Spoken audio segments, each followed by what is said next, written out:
the first step. And my first step was to just, it's okay, you can, sorry, I'm not following the slides yet. I'll get to the app in a minute. But yeah, so basically, you can go to the next one. So basically, you're taking the first step, which meant just, where do I begin? I started talking to my children, they referred me to their friends and their parents and doctors and psychologists, psychiatrists, and soon, over time, we had contacted over 1,000 people with focus groups and interviews. I attended conferences, I evaluated the existing apps to see was there anything already out there. You know, I don't want to reinvent the wheel, can you just bring things together? But there was really nothing that appealed to this age group. And in all this research and talking and working with them, what I realized that our children have got so absorbed and engrossed with trying to understand and navigate the outside world that they had not had the time to build the resilience and life skills they need to live a balanced and meaningful life. And there were no technologies available out there. So I said, okay, well, now we have to start working on what is it that they need. So we again did a lot of focus groups. I prepared a set of slides about the solution I was going to implement and started going to schools and saying, hey, if you had this solution, would you use it? And whoever said yes, I asked them for permission to start interviewing the students, teachers, educators, and that's how we gathered a lot more focus groups and data.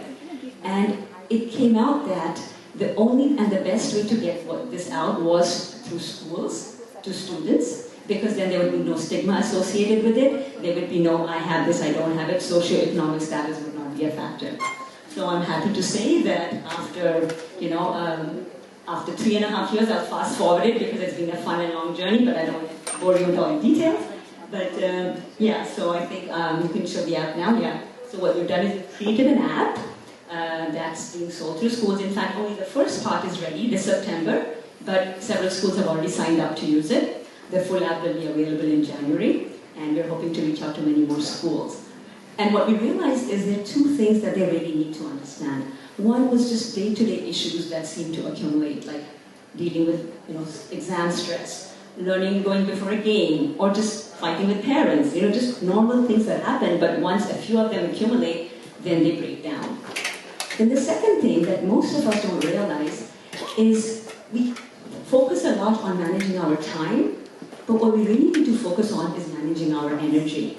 Because no matter how much time you have, but if you don't have the right energy, you really can't get things done. So these are the two things that we have to bring out, but it has to be in a fun and engaging way. Because for this age group, it's very important to have that.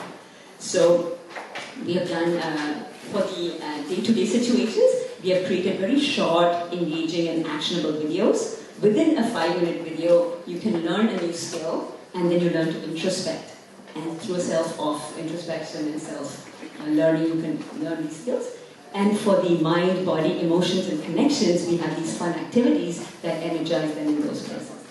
So, can we move on to the next one? And the proof is in the pudding. Now, this is what the students are saying about our app, those who have been using it. They have felt very touched. Many of them have made some shifts in just their learning and understanding and their personality. And I'm going to share a few of the, So basically, instead of going into the details of how I brought the company or whatever happened, and it's been a crazy process, I just thought I'd share a few of the learnings on the way. So the first thing I already mentioned is, when you have a problem like this, teaching life skills, how do you do it? Well, any problem, any time you face, I think just taking the first step. It'll lead you to the next and the next and the next. The second one is, I think, the most important and useful thing for me to do was to stay focused on the impact that our work was going to have.